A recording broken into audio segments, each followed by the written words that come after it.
My name is Sharon Sabota, and my pronouns are she, her, and hers. It's good to see everybody today. When I got invited today to talk about imperfections and shortcomings, I asked Reverend Leslie, how much time can I have? And she said, I couldn't keep you here for 2 days. I have to try to keep it in 3 to 5 minutes. I'm going to do my best. I'll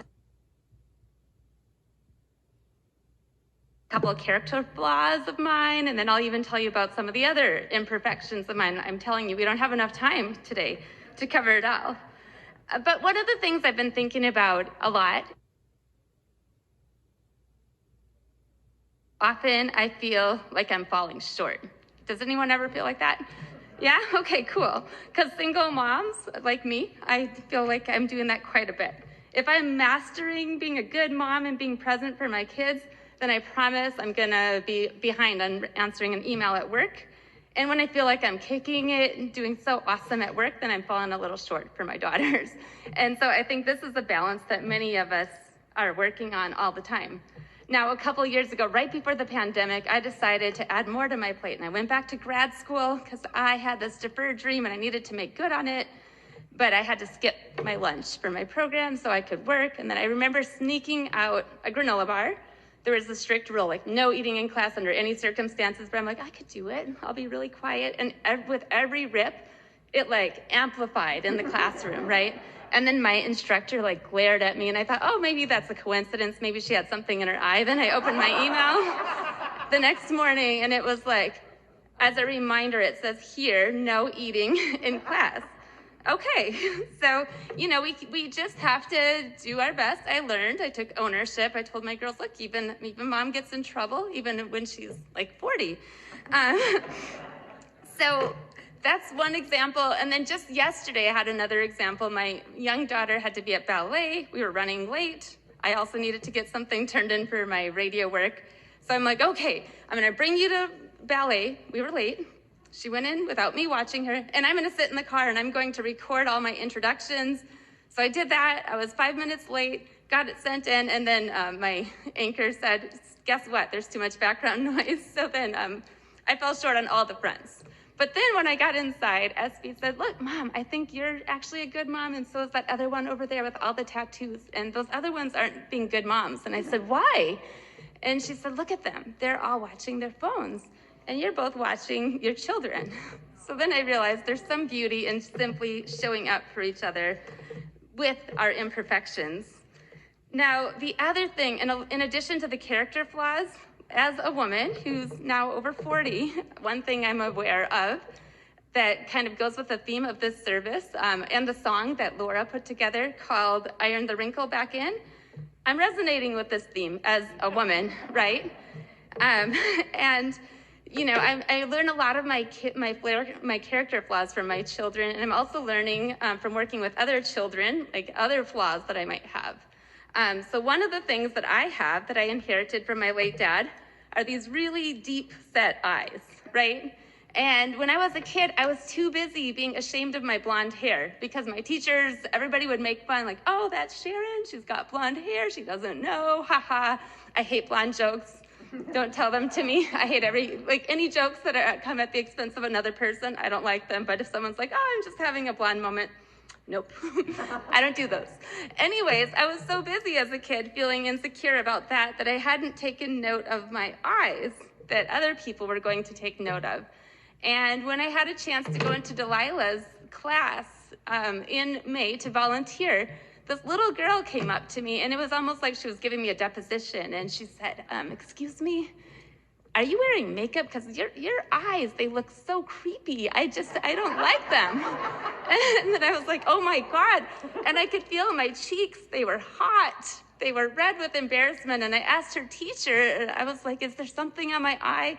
And then she did the most horrible thing. She told the girl that she had to apologize to me.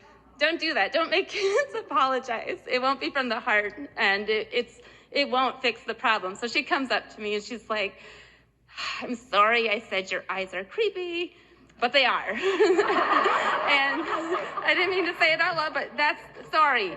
Can't help it that your eyes are creepy, right? So anyways, and then that afternoon I went to my daughter's ballet, or her other class, and a little boy was like, "Mommy, what are those specks on her face?" And she's like, "Shh, that's not nice." And I said, "Oh, these are moles." So I've been having children point out like some of the things that I'm a little bit of some things that might be seen as imperfections. But unlike when I was a kid, when I was so embarrassed about what my hair looked like, I've decided that I love my eyes, and they are what I have left of my late dad. It's going to be Father's Day soon, and so I'm going to tell you just a couple things about him so I can try to stay as close to the time as possible. He was a really awesome, but a really imperfect person. And he struggled with bipolar schizoaffective disorder. It wasn't diagnosed till very late in my childhood, or at least it seemed that way. So he was in and out a lot. At 7, he left. At 11, at 13, at 17. He didn't see me leave for Japan when I got a scholarship there. He didn't see me graduate from college, not because there was a divorce or something, but just because he was not happy with me that day. But I think it was because when he looked at me, when he saw my eyes, he saw himself. And I think he saw everything that he loved about himself. And I also think he saw everything maybe that he wasn't, that he wanted to be. And I didn't necessarily have all of the wherewithal as a kid to recognize that. But as I got older, I just wanted him to love himself so badly. So I was like, if I ever get married, I'm going to keep my last name. I'm going to write books with your last name. I'm going to bring kids into the world. I'm going to do all these things so then you can be proud of who you are.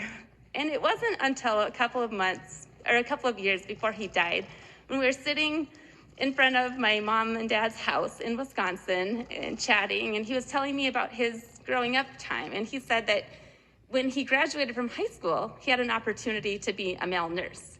He didn't do it because, and by the way, you can tell the times because it was prefaced with the word male, like now we're way further ahead in gender terms, but he didn't do it because he was afraid that his masculinity would be challenged. So instead he became a janitor, and he worked his whole life at the cheese factory. And then I felt a little sad as he told me this, and then he said, no, don't be, because guess what? I married your mom, and she was completely opposite. She's very educated. I got my chin from her, my eyes from my dad, and just as these features were mismatched in some ways, so were they, but it was beautiful because I get to be here in my imperfect form, and I got to bring other members of the next generation in their imperfect form into the world, and we can keep showing up in that way together. And so I'm always thankful for that. So I wanted to share those words, because I guess I can't have the whole day with you today. But as you go off today, if you happen to see a blue jay, I invite you to think about my dad. His name was David Conrad Sabota. And when I see a blue jay, I think of him.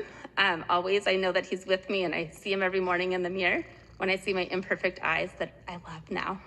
And I want to invite you also to join me in being imperfect and embracing our imperfection in each other, and in really being together, showing up for each other, not in spite of our imperfections, but because of them. And on that note, together, let us worship.